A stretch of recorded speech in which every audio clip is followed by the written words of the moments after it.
Bismillahirrahmanirrahim. Assalamualaikum warahmatullahi wabarakatuh. Waalaikumsalam warahmatullahi wabarakatuh. Apa kabar semuanya, Nak? Sehat ya? Jadi, Alhamdulillah sehat. ya, alhamdulillah. Kemarin kita baru saja merayakan Hari Kemerdekaan yang ke-75 ya. Semoga Indonesia menjadi bangsa yang lebih baik. Kemudian, sebelum kita memulai pembelajaran kali ini, alangkah lebih baiknya kita berdoa dulu. Semoga Allah memberkahi kegiatan kita. Berdoa masing-masing dimulai.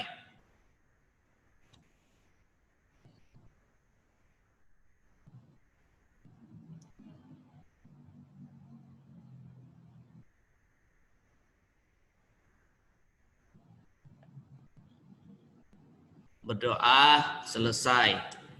Oke, Nak. Jadi pertemuan kali ini kita melanjutkan dari materi yang sebelumnya ya. Sebelumnya kita sudah bahas masalah kalorimetri. Jadi ada bagian yang belum tersampaikan, yaitu tentang kapasitas kalor dan persamaan termokimia nantinya ya. Dengan saya, guru pengampunya, Jam'an Fahmi. Ada dua indikator pembelajaran kita pagi ini, yaitu yang pertama, setelah pembelajaran, siswa diharapkan dapat menentukan nilai kapasitas kalor. Ya. Kemudian yang kedua, siswa diharapkan dapat menjelaskan tentang persamaan termokimia. Cuman dua itu kok pembelajaran kita. Semoga tuntas ya sampai akhir nanti. Jadi di pertemuan sebelumnya sudah saya kenalkan mengenai kapasitas kalor. Berbeda dengan kalor jenis ya, yang simbolnya itu C kecil. Kapasitas kalor dari kalorimeter itu disimbolkan dengan C besar.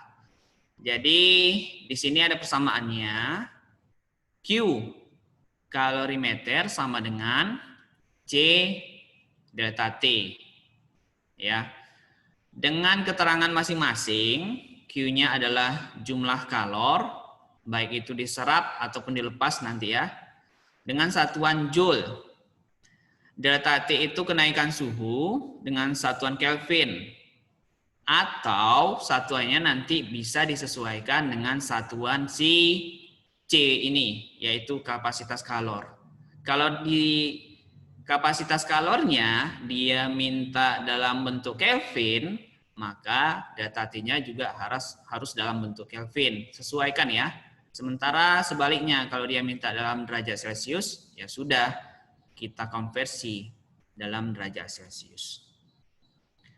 Oke, dalam penggunaan persamaan ini kita bisa menyelesaikan contoh soal sebagai berikut. Jadi ada air yang mula-mula bersuhu 10 derajat Celcius dipanaskan hingga bersuhu 35 derajat Celcius. Naik ya suhunya. Jika kapasitas kalor air tersebut adalah 12, tentukan kalor yang diserap air ya. Kapasitas kalornya ini. Ini berarti sebagai C besar ya, kapasitas kalor. Sementara suhu di sini nanti setelah diselisihkan menjadi delta T. Jadi kita buat penyelesaiannya.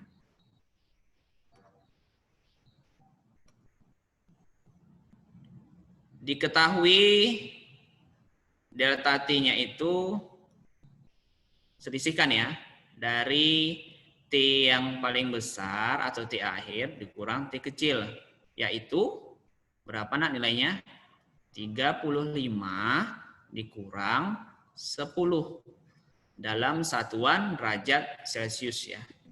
Berarti setelah diselisihkan sisanya 25 derajat Celcius. Karena diminta kapasitas kalornya itu per derajat Celcius, maka kita biarkan saja dia dalam satuan derajat Celcius. Kemudian C besar ya sama dengan 12.800 Joule per derajat Celcius. Kemudian yang ditanya itu adalah kalornya yang diserap berapa, begitu ya. Jadi kita balikkan persamaannya. Q sama dengan C besar dikali delta T, begitu ya. Jadi kita substitusikan angkanya, C itu adalah 12.558 di Joule per derajat Celcius ya, dikalikan dengan 25 derajat Celcius. Ayo bantu saya hitung. Perkaliannya berapa ini? Boleh pakai kalkulator. Untuk mempercepat, ayo. 12.558 dikalikan 25 derajat Celcius. Jadi satuan derajat Celciusnya saling menghabiskan ya. Berapa jadinya, Nak? 313.000. 313.950. 950. Gini ya. Gini. Oke. Ini cara penyelesaiannya, Nak ya. Paham ya? Masih mudah. Tinggal memasukkan ke persamaan saja. Persamaannya mana? Q sama dengan C kali delta T. Jadi kita lanjut ke contoh soal yang lain. Yang ditanya berapakah kapasitas kalor dari 5 kg suatu zat yang mempunyai kalor jenis 2 kalor ya, 2 kalor per gram derajat Celcius. Jadi ini diketahui sebagai apa? Kalor jenis. Ada yang masih ingat? Diketahui sebagai apa? Sebagai C kecil. Sementara kalau kapasitas kalor itu diketahui sebagai C besar, begitu ya. Jadi kita buat penyelesaiannya. Kira-kira apa persamaan yang kita gunakan, Nak? Persamaan yang kita gunakan. Jadi kemarin kita sudah tahu ya bahwa Q kalorimetri atau kalorimeter itu rumusnya M C delta T ya. Itu kalau dia C-nya kecil. Sementara Q kalorimeter untuk yang menggunakan kapasitas kalor, tadi persamaannya apa, Nak? C besar ya. C dikali Delta T, Sir. sip, C kali delta T. Jadi kita cuma menghubungkan kedua persamaan ini. Jadi Q kalorimeter yang atas MC delta T, yang bawah C delta T, C besar ya. Jadi tinggal kita sama dengan kan kanan dan kiri. Q sama dengan Q. Kemudian ini M kali C kali delta T, C-nya kecil ya. Sementara yang sebelah kanan C besar baru delta T. Sampai di sini karena delta T-nya itu dari soal yang sama, kemudian dia bisa kita buat sebagai saling membagi ya. Jadinya angka 1. Jadi kita abaikan saja. Sisanya jadinya cuma M, C sama dengan C. Yang ditanya adalah kapasitas kalornya. Jadi bagaimana, Nak, angkanya?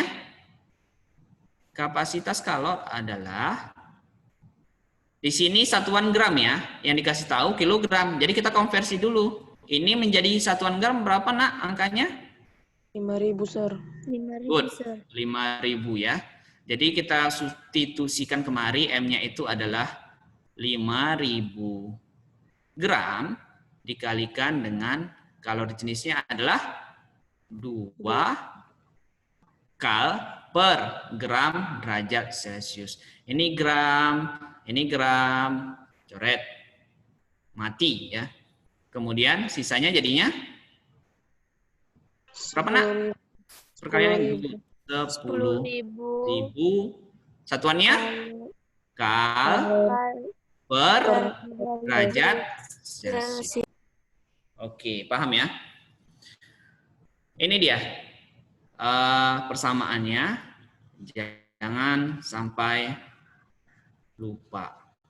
Ini ya, jangan sampai lupa. Kalau sudah paham, kita lanjutkan ke persamaan termokimia. Nah, dulu waktu kelas 10 kita udah mengenal tuh persamaan reaksi kimia. Sekarang ada lagi istilah persamaan termokimia. Kira-kira bedanya di mana? Ada yang bisa jawab? Ya, simpel aja bedanya. Bedanya kalau persamaan reaksi saja itu memang diketahui dalam bentuk setara, tapi tidak ada keterangan yang saya tandai sebagai warna merah ini, perubahan entalpi. Sementara kalau persamaan termokimia menyertakan perubahan entalpi.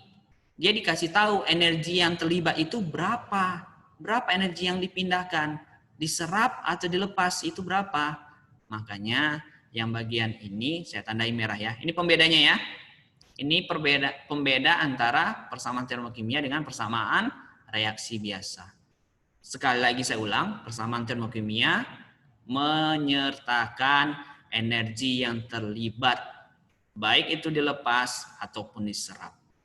Dilepas sama diserapnya kita tandai dari mana? Dari tanda positif atau negatif. Nah, perhatikan, yang di atas ini positif, artinya dia diserap atau dilepas, nak?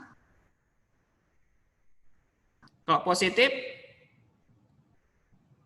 persamaan eksoterum atau endoterum?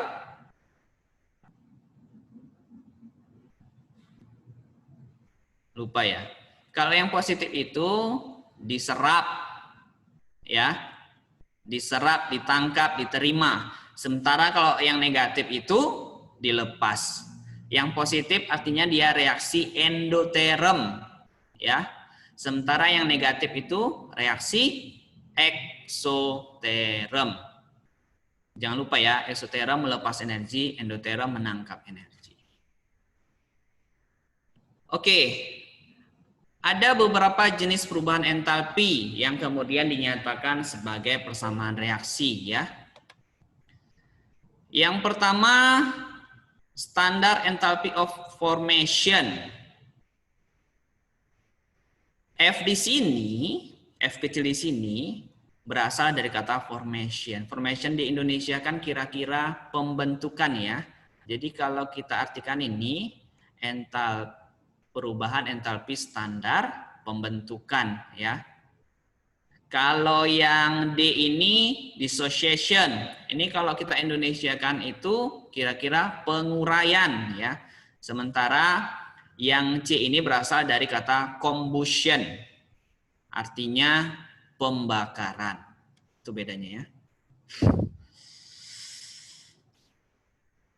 Jadi kita bahas satu-satu. Yang pertama dulu, entalpi pembentukan standar.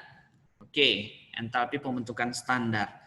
Jadi kalau kita definisikan, nak, entalpi pembentukan standar itu adalah entalpi atau energi yang menyertai pembentukan 1 mol senyawa. Ingat ya, 1 mol senyawa langsung dari unsur-unsur bebasnya. Begitu ya.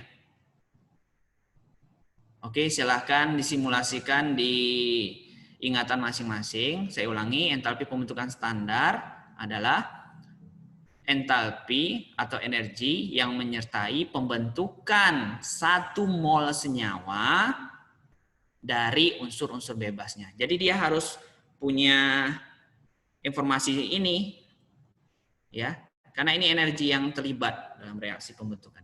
Yang dibentuk itu apa? Senyawa yang berada di sebelah kanan panah. Dia harus 1 mol. Kalau angka 1 atau koefisiennya 1 di sini kan nggak ditulis ya. Dia harus 1 mol. Langsung dari unsur-unsur bebasnya. Pembentuknya harus unsur bebas. Harus unsur bebas. Nah, kalau mengingat kembali masalah unsur itu berdasarkan jumlahnya terbagi menjadi beberapa ya. Ada yang namanya monoatomik, ada yang diatomik, ada yang poliatomik. Kalau yang monoatomik contohnya apa? Karbon gitu ya. Kalau yang diatomik ini, ingat ya. Yang diatomik yang unsur bebas itu ini. Kalian ingat ya. Ini. Ada beberapa nih. Mohon diingat ada gas hidrogen, nitrogen, oksigen, ya, klorin, klorin, bromin, iodin. Ada 7. Mohon diingat yang bagian ini. Karena nanti bisa jadi kalian diminta memilih di soal nanti mana entalpi pembentukan standar. Jadi kalian harus memperhatikan unsur-unsur pembentuknya. Dia sudah dalam keadaan bebas atau malah dalam bentuk senyawa. Kalau pembentuknya itu senyawa berarti dia salah ya. Oke, jadi pembentukan 1 mol senyawa dari unsur-unsur bebasnya. Disertakanlah energi yang menyertainya. Begitu. Itulah definisinya. Bagaimana untuk yang kedua? Entalpi penguraian standar. Ya. Ini diurai dia. Kalau yang tadi lebih banyak yang sebelah kiri ya. Spesinya. Yang sebelah kanan cuma 1 spesi. Ini ada 3 spesi. Tapi ketiga spesinya itu unsur bebas. Sementara ini dibalik. Yang sebelah kiri panah itu malah cuma 1 spesi. Sebelah kanannya menjadi beberapa spesi. Jadi kalau kita definisikan kurang lebih, entalpi penguraian standar adalah entalpi atau energi yang menyertai penguraian 1 mol senyawa menjadi unsur bebasnya dibalik dari entalpi sebelumnya ya. Ingat, yang diuraikan harus 1 mol. Angka 1 atau koefisien 1 tidak ditulis di sini ya. Menjadi unsur-unsur bebasnya. Ini termasuk gas hidrogen dan oksigen diatomik ya. Tadi sudah ada keterangannya ya di atas nih, diatomik ya. Jangan lupa, yang diatomik cuma 7. Sisanya unsur-unsur lain berarti dalam keadaan monoatomik atau poliatomik. Contoh yang poliatomik masih ingat nak? Seperti S8 gitu ya. Dan lain-lain. Inilah energi yang menyertainya. Ini positif, berarti dia menyerap energi sebanyak ini. Sementara kalau nanti dia negatif, berarti dia melepas. Yang ketiga, entalpi pembakaran standar. Nah, kalau ini kita definisikan kurang lebih, entalpi atau energi yang menyertai pembakaran 1 mol senyawa dibakar. Ini nih senyawanya yang dibakar ya. C8H18. Yang dibakar ini harus 1 mol. Nggak boleh lebih dari 1. Kalau lebih dari 1 berarti dia nggak standar lagi ya. Jadi berapa energinya? Oh, tertutup dengan gambar. Saya pindahkan dulu sebelah sini. Oke, ini dia. Energi yang menyertainya itu adalah sekitar min 5.500 kJ per mol per setiap 1 mol begitu ya. Ingat, ada catatan tambah lagi, pembakaran dikatakan sempurna jika karbon terbakar. Kalau karbon dibakar sempurna menjadi karbon dioksida. Hidrogen terbakar sempurna menjadi air ya. Sementara kalau hidrokarbon dibakar maka menjadi karbon dioksida dan air. Tapi ingat, kalau sudah ada persamaan reaksinya, jangan lupa disetarakan begitu ya. Itu ketiga definisinya. Jadi waktu menentukan persamaan termokimia, kita harus mengingat kembali masalah definisi juga ya. Oke, ada latihan soal. Tuliskan persamaan termokimia dari reaksi pembentukan ini etanol ini ya, etanol. Oke, alkohol yang biasa kita gunakan untuk membersihkan luka supaya kumannya mati. Jadi kita diminta membuat persamaan termokimianya. Jadi karena ini F itu berarti formation itu berarti pembentukan. Yang dibentuk dia, karena dia yang dibentuk berarti dia berada di sebelah kanan panah. Begitu. Dia harus 1 mol, karena dia minta standar ya. Dia harus 1 mol, berarti koefisiennya 1. Kemudian kita tuliskan di sini delta H derajat F untuk tambahan datanya ya. Dia tidak ada negatif, berarti positif. Ya, 56 kilojoule per mol. Nah, kita tuh tantangannya di sini adalah kita diminta menentukan unsur-unsur bebasnya. Di sini ada 3 atom yang terlibat ya. 3 ya. Ada C, H sama O. Berarti C tambah H tambah O. Ingat, dia harus dalam bentuk bebasnya. O ada nggak dicatat dalam keadaan diatomik tadi? Ada. Berarti dia dalam bentuk diatomik. H ada nggak dalam bentuk diatomik tadi dicatat? Ada. Berarti dia dalam bentuk diatomik. Ya. Ini jangan lupa kita tuliskan wujudnya. Ini gas. Ini liquid ya. Ini karbon wujudnya gimana? Solid. Dia dalam keadaan diatomik, monoatomik atau poli? Dia dalam keadaan monoatomik ya. Jadi inilah persamaan termokimianya. Ini tambah ya. Oke. Lanjut. Dia diminta asam nitrat. Dia pembentukan juga ya. Pembentukan. Berarti HNO3-nya itu berada di sebelah kanan panah. Kemudian ada tambahan keterangan delta H derajat F. Terus ini karena nggak ada negatif berarti dia positif ya. Kilojoule per mol. Oke. Ini AQ. Jadi unsur pembentuknya atau yang terlibat itu ada 3 ya, ada H, ada N sama O. Oke, kita tuliskan ya. H, N, O. Jadi ini atomnya dalam bentuk apa? Monoatomik atau diatomik atau poliatomik. Nah, itu nanti kalian coba buka lagi materi pelajaran kelas 10 dulu ya. H ini ada tadi dicatat dalam bentuk diatomik berarti 2.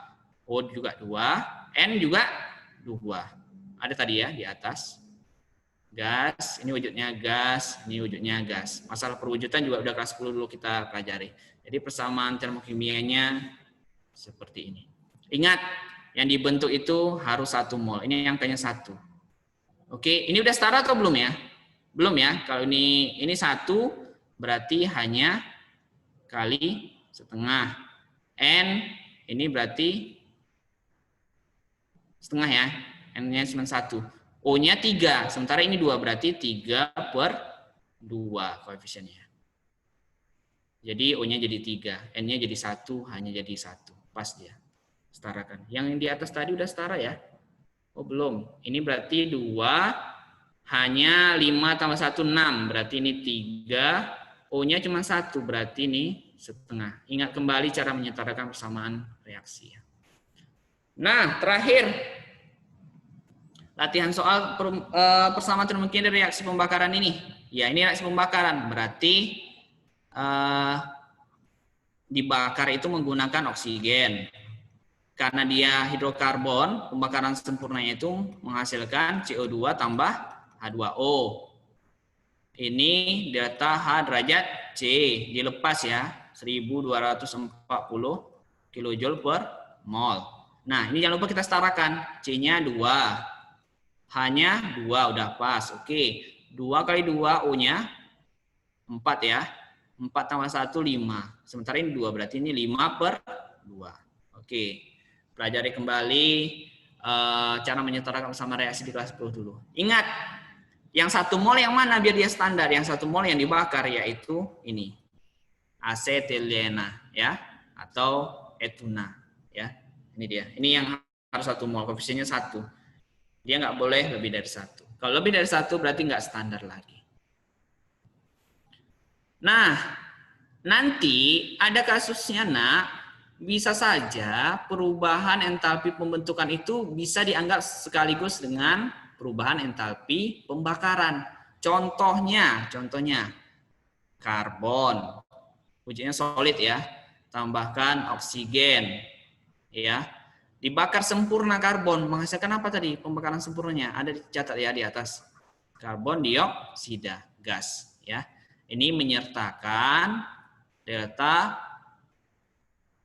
min X kilojoule per mol, misalnya kita buat. Ini kan saya bilang tadi bisa pembakaran ya, bisa dianggap sebagai pembakaran. Kenapa? Karena karbonnya jumlahnya 1 mol. Karbonnya jumlahnya 1 mol. Berarti dia pembakaran delta H derajat C. Sekarang pertanyaan, bisa nggak saya anggap sebagai delta H derajat F juga? Bisa nggak? Sorry. Kalau memahami definisi yang saya sebutkan tadi, bisa. Nah, karena coba perhatikan. Kalau kita anggap pembentukan, berarti CO2 yang kita tinjau ya. Karena dia di sebelah kanan panah, dia yang dibentuk. Dia kan wujudnya 1 mol. Ya, jumlahnya 1 mol. Nah, sementara dia dibentuk dari unsur bebasnya, ya. Makanya dia bisa dianggap sebagai perubahan entalpi pembentukan. Bagaimana dengan pembakaran tadi? Ya, pembakaran juga bisa. Kenapa? Karena yang dibakar itu siapa? Si karbon, dia jumlahnya 1 mol. Maka yang pembakaran juga bisa. Contohnya yang lain apa? Contohnya yang lain es, sulfur ya, solid ditambahkan dengan O2 gas ya, pembakaran sempurnanya SO2 gas. Ini bisa nggak dikategorikan ke dalam kedua perubahan entalpi ini? Perubahan entalpi pembakaran sama perubahan entalpi pembentukan. Bisa nggak? Kira-kira nak? Iya, bisa. Kalau dia dibakar, berarti kita perhatikan ini. Kalau dia dibakar, ini yang kita perhatikan. Dia dibakar dengan oksigen.